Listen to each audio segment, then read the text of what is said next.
Hi, thank you for watching Using Social Media to Drive Fundraising. This video is part of Share.Habitat's Fundraising Best Practices video series, so check out the other videos in this playlist to learn more about how you can drive your fundraising success. Today we're going to talk about the advantages of posting to your social media sites, how to do that with Share.Habitat, and with each example we're going to discuss some best practices around posting to social media. When you first registered with Share.Habitat, you had the option to do so with your Facebook account. If you chose that option, that means that your Share.Habitat account and your Facebook account are already linked. However, if you didn't use that, or if you want to connect some other social media sites, you can do that as well. Just go to Share.Habitat and log in. Once logged in, you'll notice that your name appears in the upper right-hand corner. If you hover your mouse over it, a drop-down menu appears, and just choose Account Settings. Once on your account settings page, you'll see the 3 social media sites you can connect your Share.Habitat account with. Doing this has a very distinct advantage. It gives the system permission to post to those social media channels automatically whenever someone donates to your fundraising page. The advantage to this is, of course, that you get more exposure to friends, families, and followers who may not see your intentional posts. Here we can see that posting your campaign updates to Facebook can increase your donations by 52%, and tweeting your campaign updates can increase your donations by 15%. Posting to LinkedIn as well can increase donations. So let's look at an example. Here's an actual Facebook post to Christopher Davis's timeline. Tom Collin donated to Christopher's Share.Habitat fundraising page, and the system posted this to Christopher's timeline. This showed up in my newsfeed, as well as the newsfeed for all his other friends. And as we can see, 3 people have already liked this system-generated post. This means that the system is working to promote Christopher's campaign to his network even when he's not on site. So let's talk about posting deliberately. If you go to the middle of your campaign page, you will see social media sharing buttons. These keep track of how many times you and visitors to your page share to their social media networks. So let's take each one. Let's look at a Facebook post that we intentionally post. We click on the button and this dialog box pops up. And what we can see here is that we have a very nice, clean Facebook post that I get to personalize. One of the things I do in this is I talk very casually, since they are my Facebook friends. I use my own voice. So I read, "Hey everyone, why not join me in supporting this awesome cause?" That is very much my voice. Together we can get this family in need into their home before Christmas. What a great gift. So I have asked people to help support me. I've told them what the outcome is going to be, get a family into a home, and I've tied it to a seasonal theme. Christmas is coming up and we want to get them in their home before Christmas. Isn't that a great gift? So I've personalized it, but I've also made it very emotional. Here's what the actual post looks like. We have a very large campaign image, we have my personal message up top, then we have the pre-populated content below it. This entire thing is one huge link right back to my fundraising page. When we're talking about Facebook, it's really best to intentionally post to your Facebook timeline at least 3 times a week.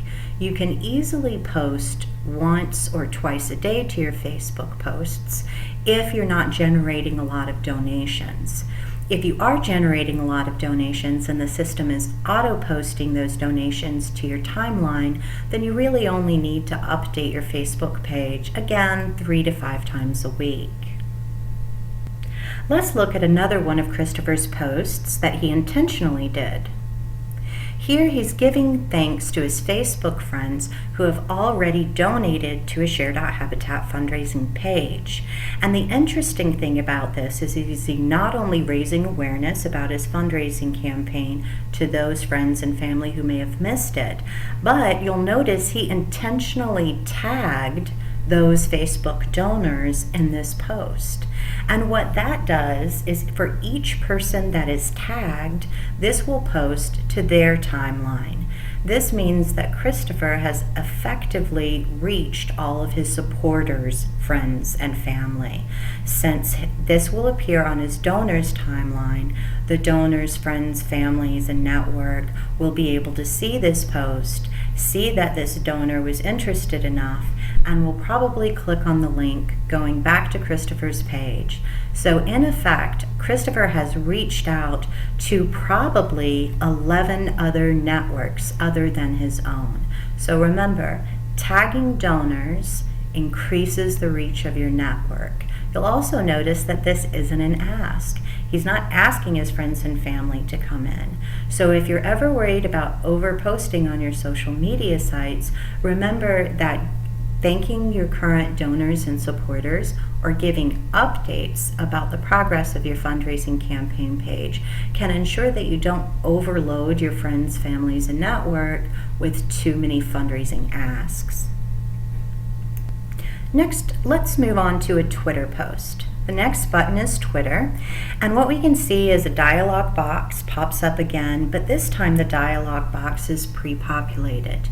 You are more than welcome to tweet this, but I always encourage people to personalize their tweets. Because Twitter has such a short character content, we want to make sure that the people who read our tweets hear our voice in it. So we do want to make sure we keep the URL in the tweet. That's what's going to lead them back to our campaign page. But what we do want to do is personalize it. Again, I'm using the Christmas theme, and again, I'm asking everyone to work together, and I'm asking them to put this family in a new home before Christmas. Think of ways that you can personalize a tweet that will resonate with your friends and your followers, but be sure to include the link back to your campaign page. And here we see what the tweet looks like when it actually comes out, written in my voice, going out to all of my followers. Let's take a look at another tweet using a different method. Here I tweet again, but my only call to action is let's help. Let us all help. It's very short and concise, and it leaves room for me to put in a quote from Martin Luther King. I know that a lot of my followers are followers of Martin Luther King and are moved by social causes of poverty and inequality. So I know that this particular quote is going to resonate with them.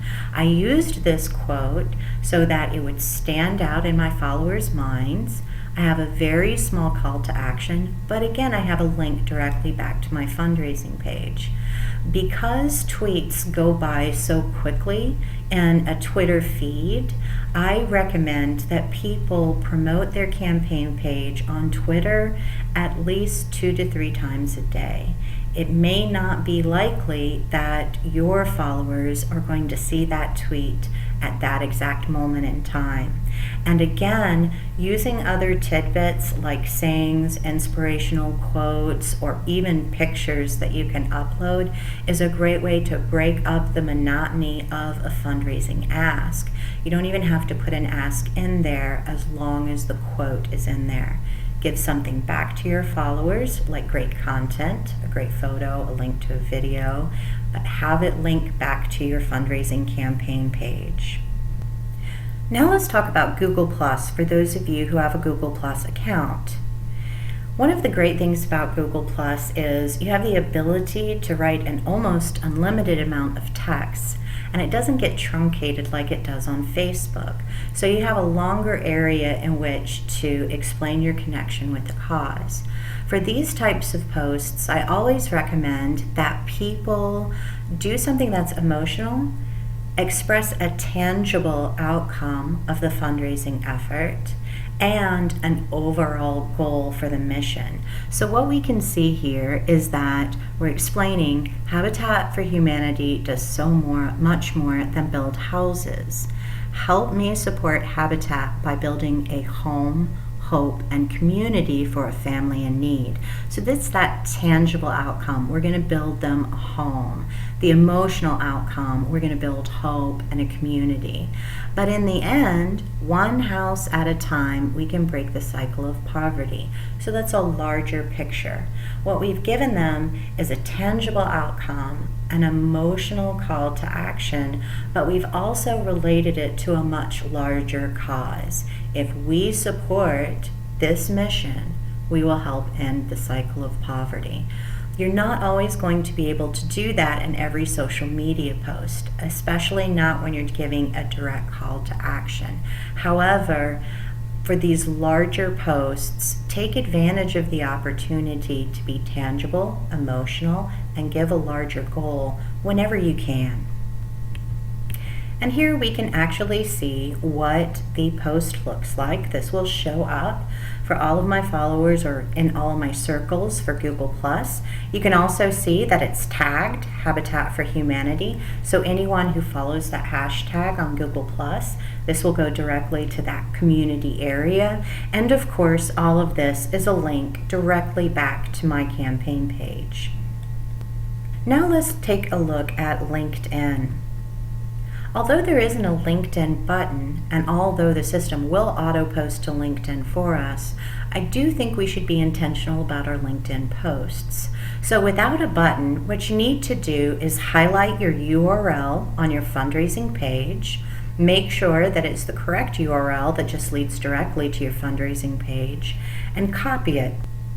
Then go to your LinkedIn profile and paste in the URL. It will self-populate all of the regular information. You can make sure that the checkbox to show the image is up. And then what you want to do is just erase the URL. This information will remain, but the URL will not be in your post. Now that the link is removed, I can add my own information, but the whole link and pre-populated information will be there. One of the things that I've done to help differentiate a LinkedIn post from other social media sites is choose my message a little more carefully. Here you can see I've said, people of all walks of life, all professions, all backgrounds and religions support Habitat for Humanity's work. Join me in helping to end the cycle of poverty one home at a time. Even though this doesn't specifically talk about my job or something in the professional realm, it's a very professional post. And here we can see what the post looks like after it's actually posted to LinkedIn. It's clean, it's professional, and it can direct people directly back to my page. One of the additional benefits of social media is that your networks have networks of their own. A best practice for social media is to ask your friends, family, supporters, and followers if they would share your fundraising campaign with their networks. You can do that in a couple of different ways. You can Facebook message them a link directly to your campaign page. You can post to the social media site with a link asking your followers if they would repost on your behalf. Or you can send emails directly to your closer friends asking them if they would repost this link on your behalf to help support your cause. Oftentimes, people who can't donate to a fundraising effort do want to be of help somehow. Reposting and sharing the word about your campaign is something they can easily do, and oftentimes something that they would enjoy. Again, thank you for watching this tutorial. We hope you found it helpful. Don't forget that you can always email sharesupport@habitat.org for any of your fundraising needs or questions or technical support.